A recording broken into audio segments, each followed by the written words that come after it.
All right, returning to what we talked about earlier in the show, and there was kind of a kerfluffle this last week with Horizon Forbidden West. Yeah. And the whole PS4 to PS5 upgrade thing. So to my understanding, because I kind of caught it peripherally, it seemed like they were going to charge the same maximum price for everybody, right? Was that the case? Like to get the upgrade, even a PS4 person would have to pay like $80 to get this game, and the deluxe edition for the deluxe edition, and then $200 and all this stuff to be able to play both. And people were like, whoa, because we've already had like some precedent set that you buy it on PS4 and then the PS5 upgrade was free. And we know that the Horizon one that Chris talked about earlier for Zero Dawn is not necessarily a PS5 only upgrade, but it is the FPSs, and it is only on the PS5 side. We had the Miles Morales and the Spider-Man thing that we kind of knew was going to be coming like that. And so I think they said that they were going to do that with Horizon Forbidden West. And then when they kind of brought out the pricing, people were like, oh, whoa, right. Pump the brakes on that. Is that, am I understanding that correctly? Yeah, they had originally said it would be a free upgrade. Yeah. And I think what it was is it would be like a free upgrade for the launch window. And they didn't really specify what that window was, but they did specify Horizon Zero Dawn. Or right. Forbidden West. Yeah. And so people were kind of feeling like, I mean, I see you saying it's free, but why am I paying $80 for this and $70 for this on the PS4?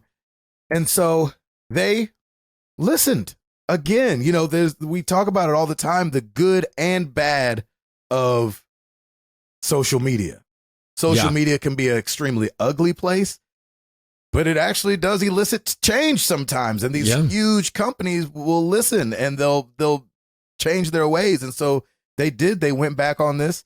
And Paul Ryan put out a statement. Jim Ryan, sorry. Who's Paul Ryan? He was a politician, wasn't he? Politician. Goodness gracious. Jim Ryan said, it's abundantly clear that the offerings we confirmed in our pre-order kickoff missed the mark.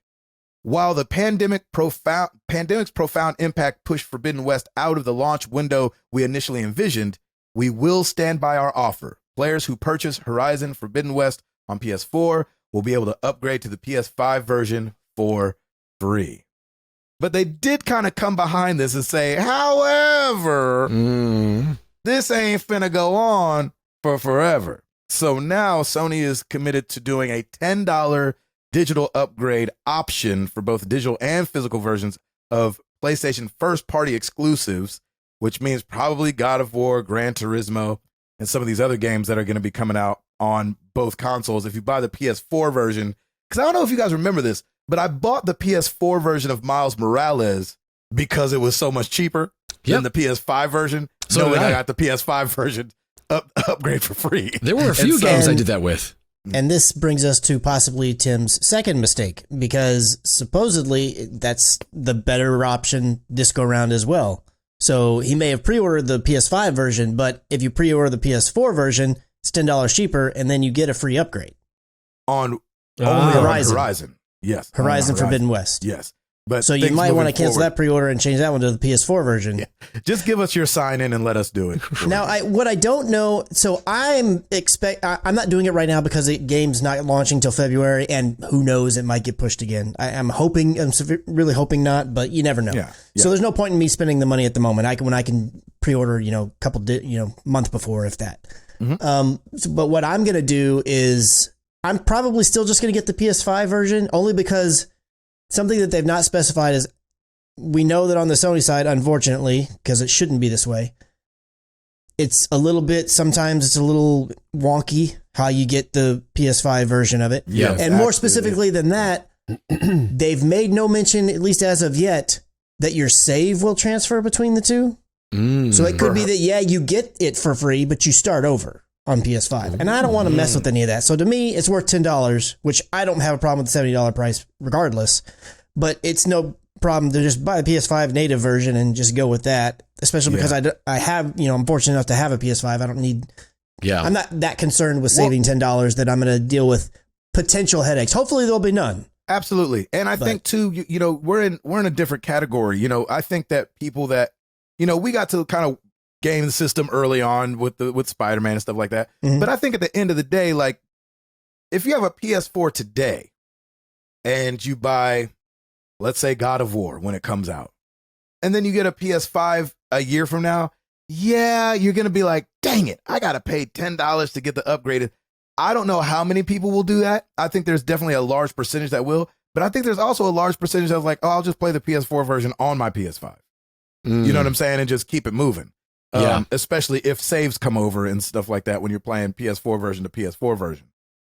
So Right. I'm with you, Chris. Like $10 it's not that big a deal to me if we're talking about $60 or $70. Now, if you're talking about the game is $70 on PS4 and then I got to pay $10 to bring it over to PS5 and it's $80 when I could have just bought it on PS5 for $70, yeah, then that wouldn't make sense. But we know that the price for games usually on the PS4 so far have stayed at $60. So to bump it up to $70, which what it would be anyway, doesn't seem like that big a deal to me.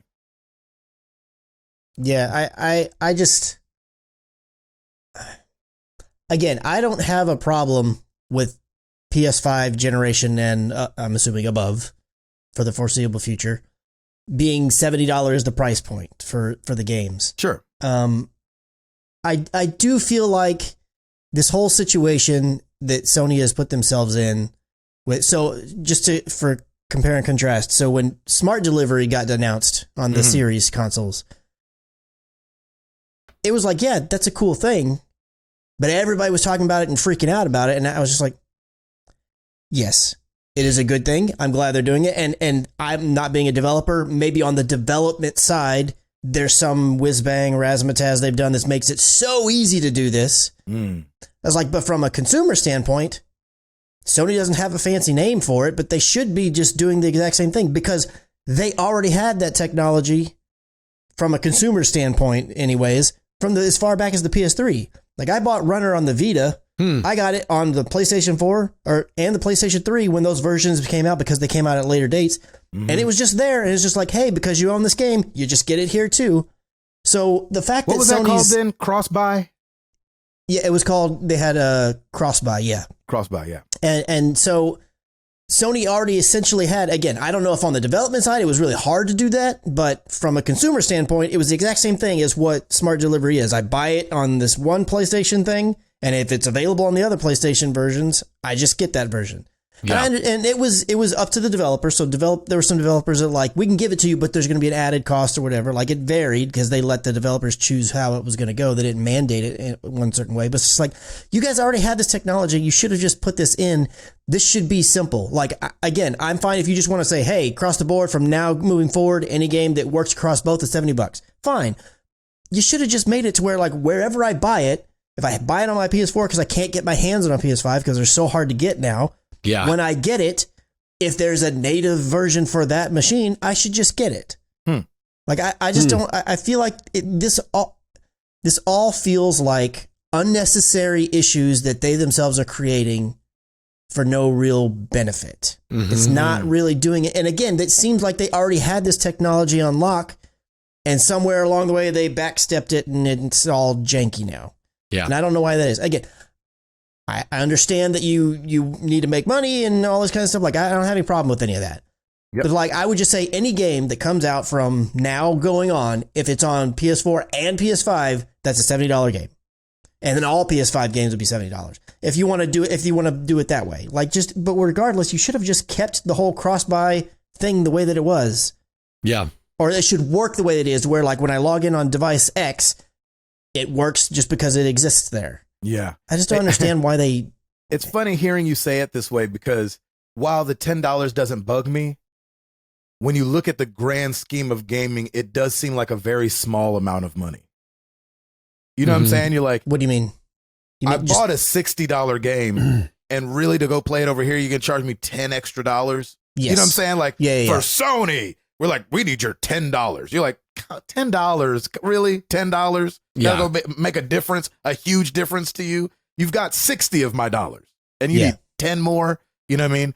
And what's going to be interesting is if, does this $10 thing just work across the board? So let's say I go and buy God of War because Horizon, they've already said that was going to be free.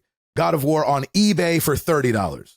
And then do I still pay Sony the $10 bump up fee? You know what I'm saying? It'd be interesting to see how that all. I'm assuming that will be the case if you were to do that. Of course, if you're getting God of War on PS4 for like $30, it's probably been out for so long. That's the other thing is like, as they get cheaper or whatever, it comes to the point where it's just like, it might even get bundled with a new PlayStation Plus game collection. Who knows? Mm-hmm. Yep. Mm-hmm.